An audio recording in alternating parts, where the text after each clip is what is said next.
사우디 이란의 관계 정상으로 인해서 미국과 이스라엘의 정책이 아주 낭패를 보게 생겼어요. 지금 세계에는 브릭스 체제 쪽으로 이렇게 양분되는 이런 현상을 보고 있습니다. 그래서 이렇게 수요 부족에 시달리는 미국 국제시장에 페트로달러의 균열까지 가세하면은 정말 미국 국제시장은 더 힘들어져요. 그렇다면 과연 미국은 이러한 달러 위기를 어떻게 막을 것인지가 이제 초미의 관심사인데,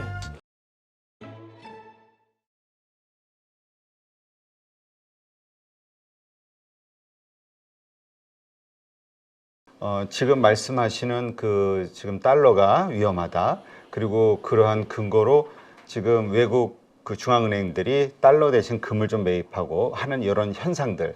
그래서 하여튼 이 페트로달러로 이제까지 그 안전성이 보장됐던 그 근본에는 또 사우디라는 이런 어떤 중동 지방이 있었던 거잖아요. 산유국. 근데 이쪽도 좀 흔들린다는 또 말씀을 해 주셨으니까 그 부분도 좀 부탁드립니다. 보도를 통해서 아시겠지만 최근에 사우디하고 이란이 관계 정상에 합의를 했습니다. 그렇죠. 이게 사실은 지금 말씀하신 대로 이게 페트로달러 문제하고 직결돼 있어요. 즉 중동이 과거 미국의 품에서 이제는 이제 중국의 품으로 이제 안긴 어떤 형상이거든요. 그 과정을 한번 보시죠. 말씀드릴 차례는 지금 나와 있는 이 순서대로 말씀을 드리겠습니다. 이 사진을 보십시오. 이 사진을 보면 중국의 외교 장관이 이란과 사우디의 국가안보 의장들 손을 꽉 잡고 있는 건데, 그 양국의 국가안보 의장들은 그 각국에서 외무장관보다도 더 큰 실세들입니다.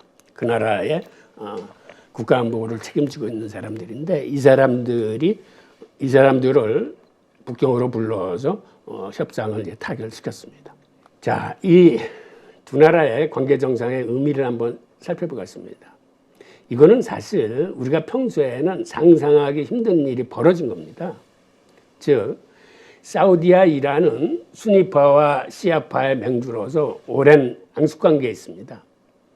그리고 특히 이란이 이슬람 혁명에 성공한 이후에 이슬람 혁명을 수출하면서 사우디 같은 보수 왕정 국가에는 큰 위기가 닥친 건데, 그래서 사우디와 이란의 어떤 서로 간의 공격뿐만 아니라 주변에 있는 4개국이 지금 내전이나 분쟁을 치르고 있는데 거기에는 모두 사우디와 이란이 관계되어 있습니다.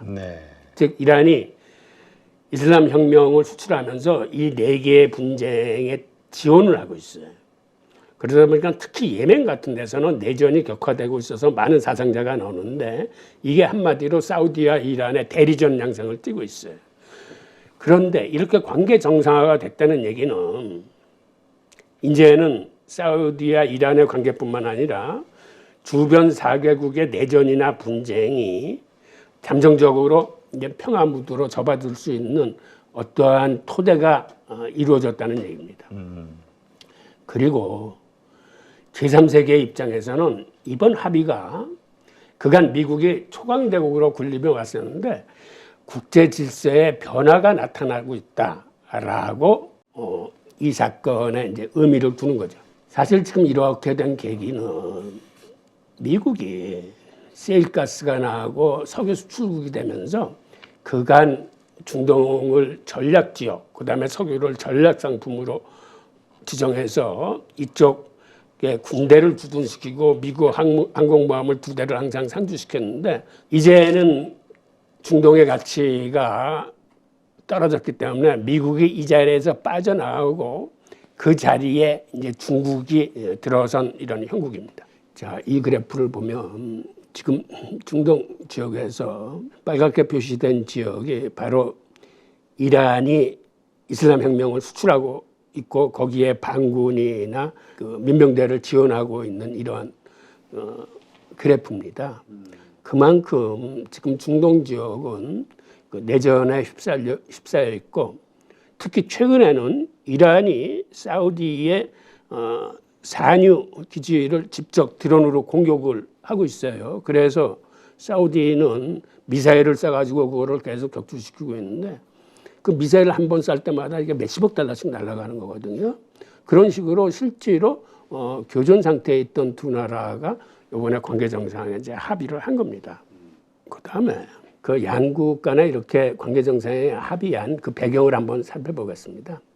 우선 사우디 같은 경우는 지금 비전 2030이라는 거를 계획을 세워서 그 프로젝트를 진행하기 위해서 국가가 어떤 총력전으로 달라붙고 있는 상황에 국내에서 이런 교전이나 분쟁이나 내전을 치르려니까 굉장히 사실은 힘이 드는 겁니다. 군사적으로, 경제적으로 모든 면에서 사실은 사우디가 좀 힘든 시기를 지내고 있어요. 그 다음에 미국이 사우디에 대해서 그간 안보 공약에 반하는 행동, 즉 아프가니스탄이나 시리아에서 급격히 빠져나간다거나 사우디아라비아에서 그 미사일 기지를 철수시키고 군대를 감소시키고 그 다음에 이란이 저렇게 드론으로 사우디를 공격을 해도 미국이 막아줄 생각을 하지 않고 상태를 외면하고 있는 이런 일련의 상황에서 사실은 사우디는 이제는 미국하고는 더 이상 믿고 못 가겠구나 라고 해서 그 자리에 미국 의존도에서 탈피해서 대체 세력으로 이제 중국을 끌어들이고 있는 겁니다. 그리고 중국이 지난해 사우디 방문해서 사우디가 간절하게 원하고 있는 그 드론 생산이나 핵기술 도입을 중국이 해주겠다고 나섰어요. 사실은 사우디가 이게 미국한테 요청했던 기술들이에요. 우리가 이란하고 싸우기 위해서 드론도 생산을 해야 되겠고 그 다음에 우리도 핵기술을 핵폭탄 제조에 쓰지 않을 테니 우리도 안전하게 쓸 수 있는 그러한 핵기술을 좀 지원해달라고 했는데 미국이 사실은 이스라엘을 눈치를 보느라고 이거를 지금 안 해주고 이제 버티고 있는 겁니다. 그런데 중국이 나서서 그거 우리가 해줄게 하고 들어오니까 사우디는 이제 웰컴 이런 형국이죠. 그리고 아시다시피 이란은 상황이 더 심각합니다. 미국이 옥죄는 동에 고립되어 있는 이란은 지금 경제난이 굉장히 심각해요. 그리고 이번에 이런 합의를 통해서 이제 이란이 사우디와 그 인접국인 아랍국들하고 이제 교육, 투자 이런 걸 이제 재개할 수 있는 이제 저게 터진 거예요. 지금 우크라이나 전쟁에 이란이 러시아에 사실은 미사일과 드론을 지금 팔고 있어요. 그러니까 이거를 미국이나 유럽의 입장에서는 이란하고 핵 합의를 해줄래도 지금 이런 상태가 되는 상황에서는 이제 쉽게 핵 합의를 해주지 못하는 어떤 미국 쪽으로 이제 빠지는 거죠. 그 다음에 이란이 가장 걱정하는 건 이스라엘이 언제 이란을 공격할지 모른다는 이런 불안감이 항상 상존해 있거든요. 네. 그러다 보니까 사우디하고 이란은 공이 지금 자국의 문제가 지금 이 상태를 계속 지속해서는 힘들겠다 해서 서로 간의 이해관계가 맞아서 관계 정상에 이제 합의를 하게 된 겁니다. 자, 사우디가 사실 얼만큼 지금 힘들었냐면 그들의 이제 외환보유고를 보면 그게 하나의 단서가 되는데 이게 지금 사우디의 외환보유고입니다. 그러니까 7천억 달러가 넘었던 외환보유고가 급속히 줄어들고 있어요. 그런데 사실 한 2년 전서부터 그렇게 석유값이 급등해서 다시 외환보유고가 늘어날 만도 한데 그 사이에도 외환보유고는 계속 줄어들고 있어요. 이 얘기는 지금 사우디가 비전 2030을 해야 될 것도 많은데 국내외로 전쟁 소요 비용으로 많이 재정이 쓰이고 있다는 걸 의미해요. 그러니까 재정 상태가 점점 나빠지는 거죠. 그러니까 사우디도 돌파구를 찾긴 찾아야 됐어요. 우리가 사우디 왕자 빈살만 뭐 세계 제1의 부자 막 이래가지고 돈은 넘쳐나는 곳이라고 생각을 했는데 근데 사우디 그 빈살만 왕자의 그 돈도 사실 다 그 국고 아닌가요? 아닌가? 개인기 돈인가? 그쪽 상황은 뭐 다 어떻게 되는 건지 모르지만 하여튼 그렇게 흔히들 생각했는데 네. 실제로 오일머니가 굉장히 많이 흘러 들어옵니다. 그렇게 석유 가격이 텄으면. 그런데도 불구하고 그렇게 외환보유가 계속 줄어들고 있다는 거는 그만큼 상황이 힘들다는 걸 의미하는 거죠. 네. 그 다음에 이 사진을 한번 보시죠. 이게 2년 전에 트럼프 대통령하고 이스라엘 대통령, 그 다음에 바레인하고 오만 대통령이 모여서 이게 평화협정에 체결한 사진입니다. 그런데 이번에 이 사우디 이란의 관계 정상으로 인해서 미국과 이스라엘의 정책이 아주 낭패를 보게 생겼어요. 그게 무슨 얘기냐면 미국이 빠져나간 중동의 힘의 공백을 우려해서 미국이 아브라함 협정이라는 프로젝트를 구상을 합니다. 이 얘기는 뭐냐면 이제 미국이 빠져나와서 이스라엘을 직접적으로 군사적으로 지원해주기 힘드니까 이제는 이스라엘과 아랍이 그렇게 적대적으로 척을 지지 말고 니네들끼리 좀 평화롭게 이제는 관계를 모색을 해라 해서 이스라엘과 아랍 국가 간의 어떤 관계 정상화와 평화 협정을 유도한 게 바로 아브라함 협정 프로젝트입니다. 그리고 이 협정 프로젝트의 마지막 목표는 사우디하고 이스라엘의 관계 정상화를 이루어서 오히려 이란을 고립시키고 팔레스타인을 고립시키겠다는 작전이었어요. 그래서 이스라엘도 여기에 미국의 뜻에 응해서 아브라함 협정을 추진시켰는데 자기들이 공략할 목표인 사우디가 오히려 이스라엘의 적인 이란하고 손을 잡은 꼴이 된 거예요. 이번에. 예. 그러니까 미국과 이스라엘이 생각했던 판이 확 뒤집어진 거예요. 그리고 사우디도 그간 사실은 아브라함 협정에 참여할 의향을 보이면서 미국하고 딜을 하고 있었어요. 야, 우리가 이 협정에 참여해주면 니네는 뭘 해줄 건데. 그래서 사우디가 요구한 게 아까 말씀드린 드론하고 원전 하나 지어달라는 거였거든. 그런데 그거를 미국 입장에서는 야, 이란의 지금 핵 문제도 골치 아픈데 사우디도 해? 그건 안 되지 해서 이제 안 들어주고 있는 상황에서 사우디가 그래? 그러면 당신 아니라도 해줄 사람 있어. 이런데 중국하고 이제 붙은 이런 형국이 되는 겁니다. 이제 그러니까 결국은 내 사정이 어려워지면은 뭐 인심이라는 게 곳간에서 난다고 그러잖아요. 그러니까 지금 여러 가지로 어려운 상황이 있으니까 실리를 자기도 추구할 수밖에 없는 상황이네요. 사우디도. 예, 그래요. 의리고 뭐고. 예. 그리고 사실은 이러한 상황의 그 배경에는 미국의 자국 우선주의가 너무 심하게 그간 자행되어 와서 그것에 이제 부메랑을 맞는 어떤 그러한 그 역기능이 있습니다. 즉 트럼프 시절에 예루살렘을 이스라엘의 수도로 선언하면서 미국 대사관을 예루살렘으로 옮겼어요. 그 얘기는 지금 이슬람 국가들하고는 이제 척을 져도 미국은 전혀 관계하지 않겠다라는 얘기거든요. 그런데 실제로 이슬람권이 생각보다는 굉장히 커요. 이슬람 협력기구가 자그마치 57개국이 거기에 가입돼 있습니다. 그러니까 미국이 이슬람 57개국하고 이제 등진 형태 쪽에 네. 그 이슬람 협력기구를 보면 이게 이슬람 협력기구의 회원국인데 이게 중동뿐만 아니라 북부 아프리카의 대부분 그다음에 이 동남아시아권 심지어는 저 중남미권까지 해가지고 자그마치 그 숫자가 57개 국가가 되는데 이 57개 국가가 이 반미 감정과 이제 반서구 감정을 갖고 대립을 하면서 오히려 이제는 중국과 러시아 편에 붙어서 이 나라들이 지금 미국 국채를 특히 안 사고 있는 나라들이에요. 그다음에 사실은 이번 상황을 좀 제대로 이해하기 위해서는 그 원래 이란과 미국의 역사, 그다음에 사우디와 미국의 역사의 관계를 알아야 되는데 원래 이란이나 사우디는 미국의 맹방이었습니다. 그러니까 냉전 시대에 소련이 남하하는 걸 막아서 싸운 나라가 미국 대신 싸워준 나라가 이란이에요.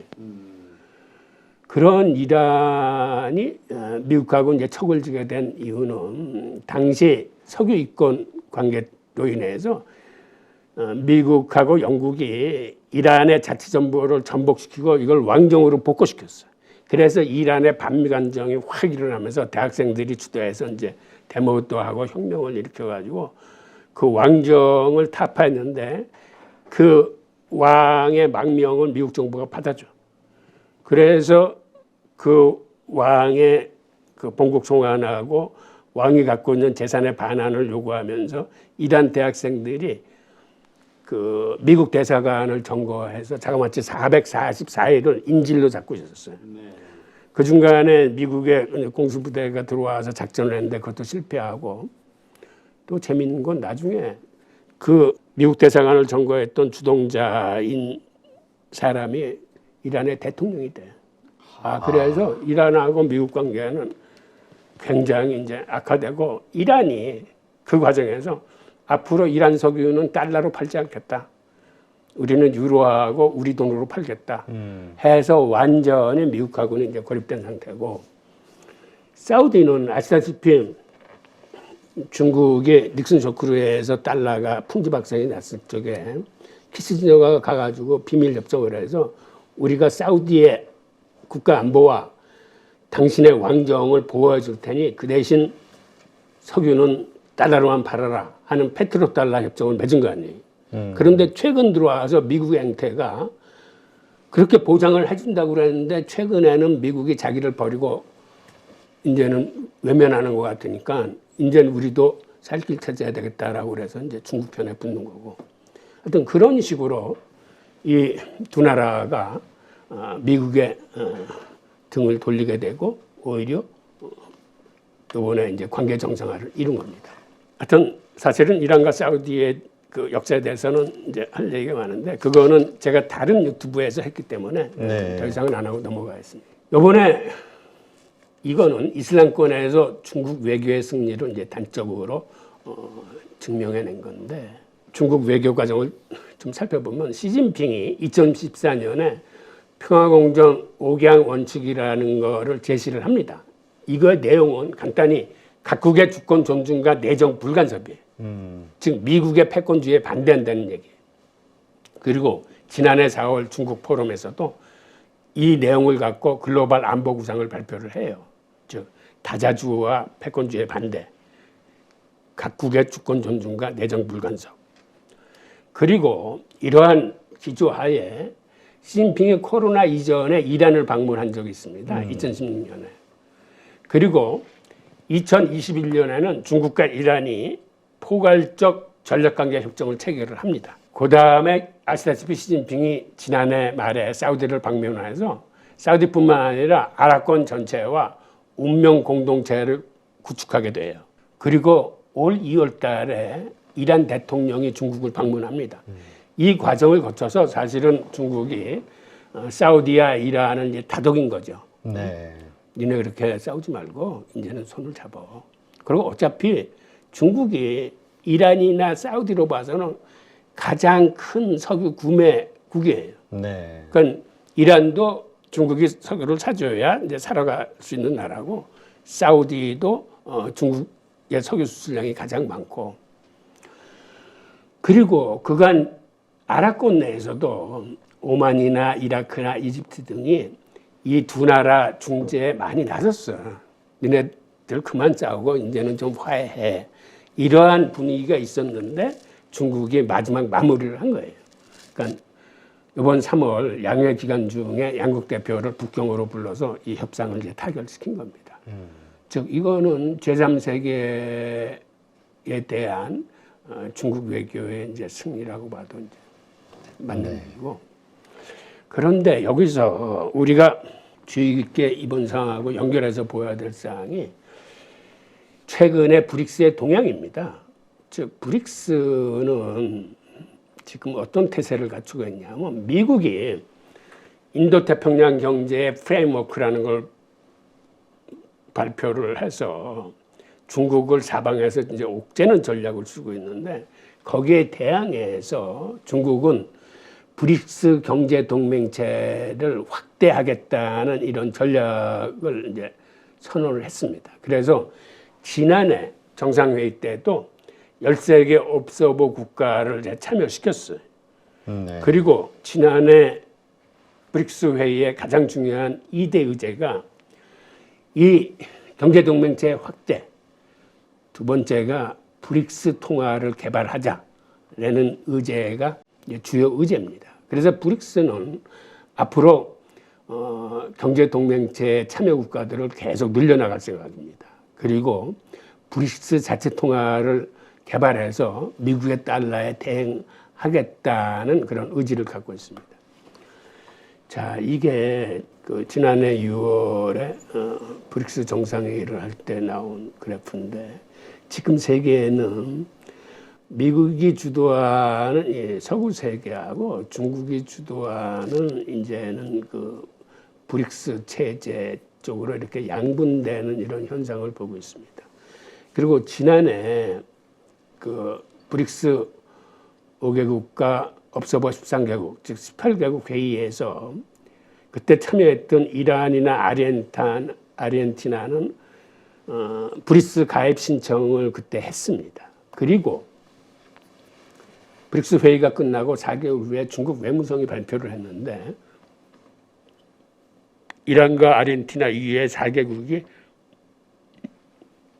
브릭스 가입을 희망하고 있다라고 해서 발표를 했는데 그게 사우디, 튀르키예, 이집트, 인도네시아인데 여기에 중요한 거는 사우디가 포함됐다는 거예요. 네. 사우디가 이제 브릭스에 이제 가입하겠다고 의사를 밝힌 겁니다. 그리고 올해 1월 달에 러시아가 발표한 걸 보면 자그마치 13개국이 브릭스 가입 신청을 했다고 그래요. 거기 또 살펴보면 알제리, 바레인, 아랍에미리트, 카자흐스탄 이런 즉 아프리카, 중동, 중앙아시아 국가들이 이제 대거 브릭스로 이제 들어올 희망을 이제 피력한 걸로 봅니다. 그래서 이게 올해 8월에 남아공에서 이제 브릭스 정상회의가 열리는데 이때 아마 이 추가 회원국 가입이 이루어질 거로 보이고 또 지금서부터 그때까지 또 몇 개국이나 더 참여 의사를 보일지는 더 두고 봐야 되겠습니다. 그런데 이런 과정에서 앞으로 브릭스 통화가 개발되고 또 페트로달러를 주도하는 사우디 입장에서는 과연 이 상충되는 이런 환경에서 사우디가 이제 어느 편에 설 건지 이제 이게 주목되는 거죠. 네.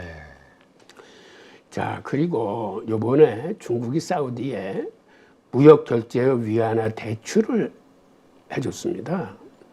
그 중국 수출은행이 지난 3월 14일에 발표를 했는데 이 대출은 양국 간에 지난해 맺은 전면적 전략 동반자 관계 협정을 이해하기 위한 하나의 수순이라고 얘기를 했는데 이렇게 중국의 위안화 대출이 사실은 이런 동반자 관계 협정을 맺은 게 사우디만이 아니거든요. 아랍권 거의 전체하고 맺었기 때문에 앞으로는 아랍권 전체에 대한 위안화 대출이 개방된다는 의미를 갖고 있고 이 얘기는 그간 중앙아시아 국가들을 대상으로 했던 1대1로 프로젝트가 이슬람권으로 확대되는 거 아니냐라는 이러한 의미를 담고 있습니다.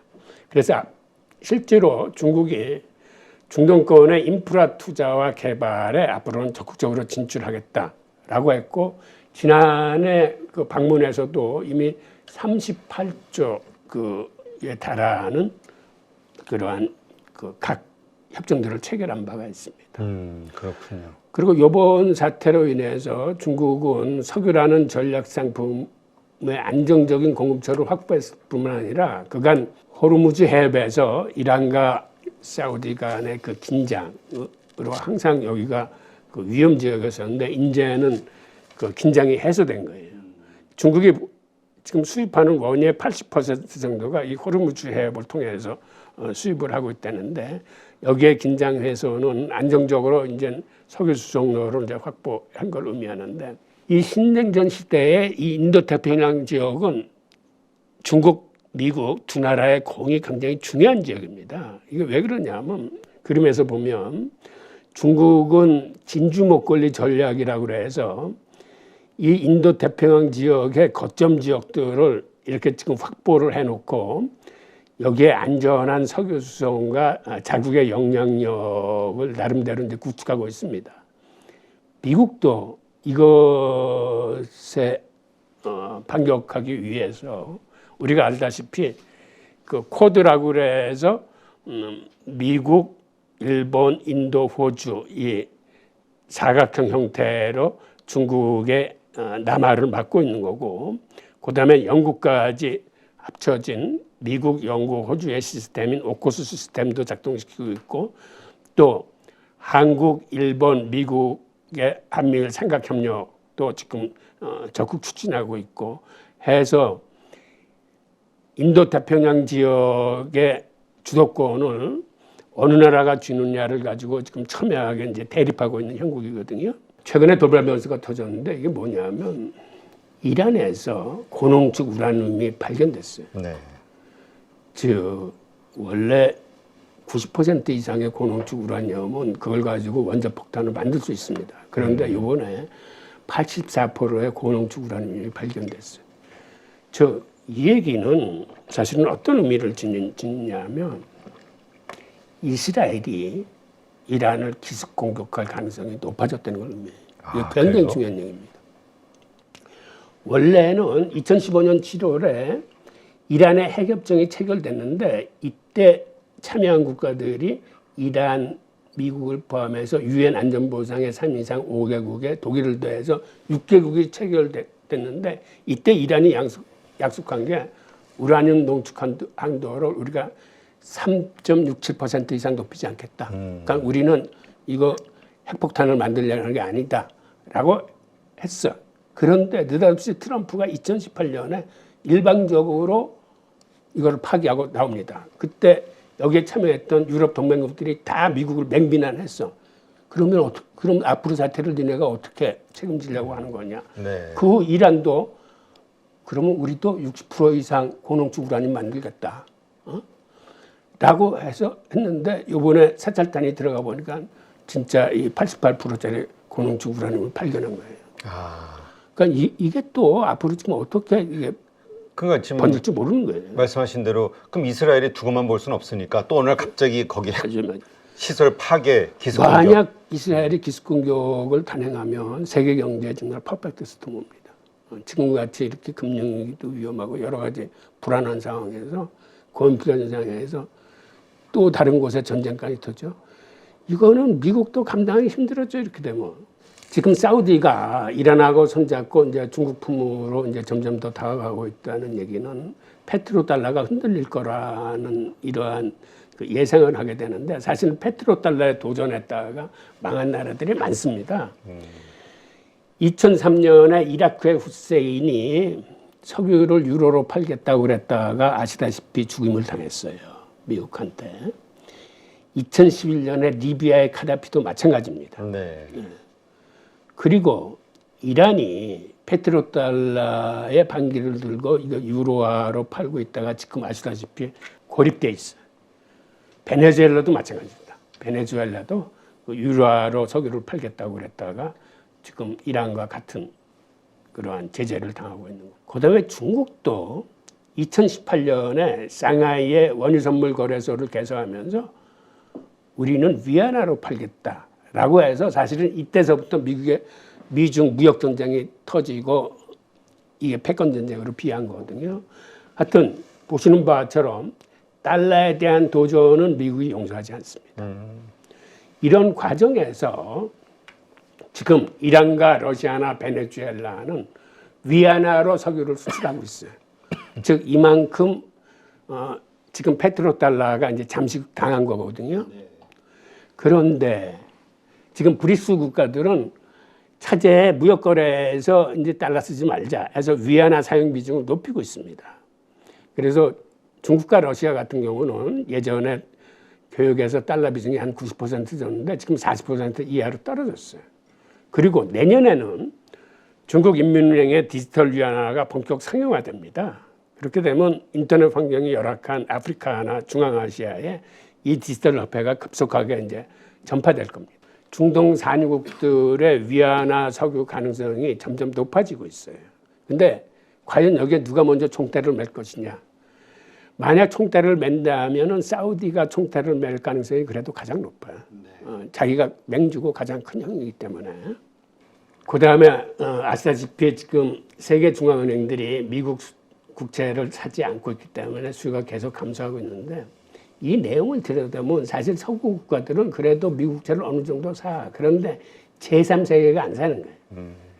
그리고 특히 중동 산유국들 옛날에는 이렇게 오일 달러가 들어오면 대부분 그거를 미국 국채를 샀습니다. 네. 그런데 산유국들이 최근에 들어와서 미국 국채를 안 사. 사우디아라비아를 비롯해서 최근에 이렇게 석유 가격이 급등하는데도 보면은 그 사우디아라비아의 외환보유고를 보면 오히려 미국 국채 비중은 점점 줄어요. 네. 사지 않고 오히려 국채를 슬금슬금 줄여가고 있어요. 그래서 이렇게 수요 부족에 시달리는 미국 국제 시장에 페트로달러의 균열까지 가세하면은 정말 미국 국제 시장은 더 힘들어져요. 그럼 엄청 하락할 수 있다. 그리고 수요가 잘못하면은 붕괴할 수도 있어요. 그게 급격하게 큰 쓰나미가 들이닥치면. 그거는 결국 미국 달러 패권의 종말일 수도 있겠네요. 종말까지라는 얘기는 이제 직접 수 없는데 사실은 엄청난 이런 약화. 걸 예측하는 건 굉장히 힘들어요. 그간 미국 달러의 힘이 워낙 막강하기 때문에 앞으로 얼만큼 더 강하게 버티고 갈지도 모르지만 또 문제는 신뢰가 무너지면 우리가 예상하지 못하게 급격하게 들이닥칠 수도 있어요. 그러니까 이게 언제 어떻게 된다는 예측은 이제 쉽게 함부로 하지 못하지만 상황이 위험한 쪽으로 이제 점점 치닫고 있다는 건 이제 확실한 거죠. 지금과 같은 이러한 페트로달러의 균열 조짐이 생기면은 아시다시피 금값이나 비트코인 이런 대체 자산들의 이제 수요가 늘어나고 그 가치가 점점 더 높아지면 그것에 비례해서 달러에 대한 신뢰도는 점점 낮아지면서 달러 가치는 하향세를 거듭하다가 나중에는 급락할 수도 있어요. 그렇다면 미국도 이런 상황을 알고 있을 텐데 미국은 이러한 달러의 위기를 어떻게 막을 것인가 하는 게 사실은 관전 포인트입니다. 게다가 지금 미국은 금융위기가 진행 중에 있어요. 그렇죠. 여태까지 금융위기는 미국 이해 시장에서 외환위기나 이런 식으로 발생을 했는데 지금은 미국 본토에서 일어나고 있어요. 네. 문제는. 그렇다면 과연 미국은 이러한 달러 위기를 어떻게 막을 것인지가 이제 초미의 관심사인데 이거는 투자자 여러분들의 상상에 맡기겠습니다. 네. 그러니까 결국 미국 국채 가격, 달러의 가치가 계속 유지가 되도록.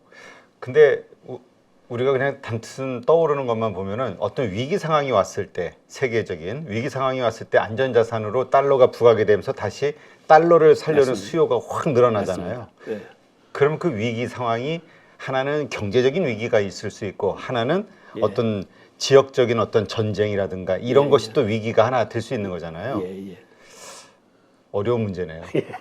맞습니다. 네. 어려운 문제. 요거는 한번 우리가 고민을 해봐야 될. 예. 그리고 앞으로 이러한 상태에서 미국의 스탠스가 어떻게 바뀌어 나가는지를 계속 지켜보는 그게 필요하겠네요. 그러면서 결국에 목표는 달러 패권을 유지하는 거니까. 예. 네, 어떻게 이 달러 가치를 보존시키기 위한 일들을 진행시키는가. 예. 네, 한번 잘 지켜봐야 될 것 같습니다. 네, 오늘 참 흥미롭고도 좀 불안하고 또 그러나 아주 우리가 좀 알아야 되는 그러한 주제가 아니었나 싶습니다. 오늘 이렇게 좋은 인사이트 함께 해주신 홍익기 교수님 고맙습니다. 예, 감사합니다.